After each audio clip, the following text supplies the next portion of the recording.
Slick back. No, no, slick back. That's what I said.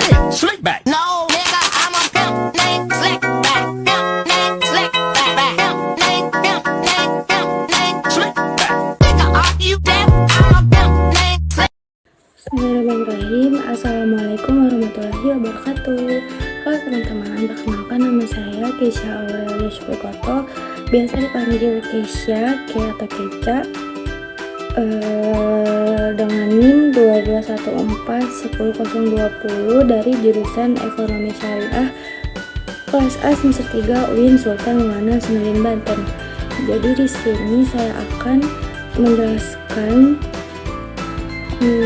sebelumnya di sini saya menjalankan tugas ujian akhir semester yang dimana tugasnya berisi tentang menjelaskan beberapa teori-teori perbedaan atau sejarah di mata kuliah filsafat umum ini.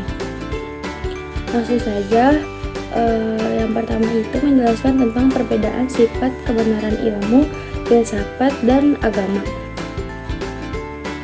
Jadi kebenaran sifat ilmu ini cenderung berfokus pada pengetahuan yang dapat diuji dan diverifikasi secara empiris, sementara filsafat lebih menekankan pemikiran rasional dan konsep abstrak, dan agama pun sering sekali melibatkan keyakinan yang bersifat spiritual dan kepercayaan kepada kekuatan yang lebih tinggi tanpa selalu mengandalkan bukti empiris. Perbedaan ini mencakup pendekatan, metode, dan sumber otoritas dalam mencari kebenaran. Lalu yang kedua yaitu menjelaskan tentang hubungan antara ontologi, epistemologi, dan aksiologi dalam melandasi pengetahuan yang komprehensif. Jadi ontologi, epistemologi, dan aksiologi ini adalah tiga dimensi filosofis yang saling terkait dalam melandasi pengetahuan komprehensif. Yang pertama yaitu ontologi. Jadi di sini ontologi membahas tentang sifat dan realitas yang ada. Dalam konteks pengetahuan komprehensif, ontologi membantu menentukan apa yang diakui sebagai entitas yang dapat diketahui atau dipelajari. Misalnya, ontologi dapat membantu kita memahami apakah realistis terdiri dari entitas materi, mimpi, atau keduanya. Yang kedua yaitu mengenai epistemologi.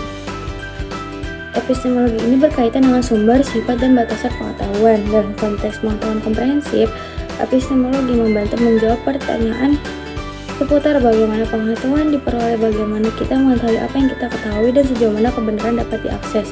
Yang ketiga yaitu aksiologi. Jadi aksiologi ini menjelaskan tentang nilai dan evaluasi. Dalam pengetahuan komprehensif itu sendiri, aksiologi membantu menentukan nilai-nilai apa yang dianggap penting atau bernilai dalam mencari, mengembangkan, dan menyebarkan pengetahuan. Lanjut, yang ketiga yaitu mengenai sejarah filsafat di dunia Islam. Jadi di sini saya akan sedikit menceritakan tentang sejarah filsafat di dunia Islam yang mencakup perkembangan pemikiran filosofis dari abad ke-8 hingga periode modern. Yang pertama, tahap awal pada abad 8 sampai 10, yaitu dimana karya-karya filsafat Yunani klasik ke dalam bahasa Arab, pemikiran Aristoteles, Plato, dan banyak filsuf lainnya yang diadopsi dan disesuaikan dengan konteks kebudayaan Islam. Tahap yang kedua yaitu abad ke-11 sampai dengan 14. Pada masa ini muncul tokoh-tokoh seperti Al-Farabi, Ibnu Sina, dan Ibnu Rushd. Mereka ini mengintegrasikan filsafat Yunani dengan tradisi keilmuan Islam dalam mencoba menyelaraskan filsafat dengan teologi Islam. Langsung saja, ada beberapa tahap yaitu tahap abad ke-9 sampai 16, tahap pada abad 19 sampai dengan modern yaitu sekarang. Nah, dalam yang periode modern ini terjadi kebangkitan minat terhadap filsafat di dunia Islam. Beberapa filsuf modern mencoba menyintesis warisan intelektual Islam dengan ide-ide modern. Mungkin cerita singkat dari sejarah filsafat di dunia Islam. Lanjut ke yang terakhir yaitu bagaimana kesan mengenai tentang pembelajaran filsafat umum. Kesan dari saya yaitu yang pertama itu memiliki dosen yang sangat amat cukup ceria dalam menyampaikan materinya tersebut, dan materinya pun cukup jelas.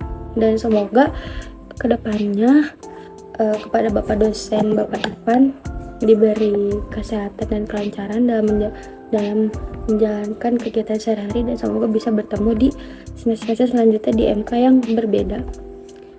Mungkin cukup sekian yang dapat saya sampaikan, kurang lebihnya mohon maaf. Wassalamualaikum warahmatullahi wabarakatuh.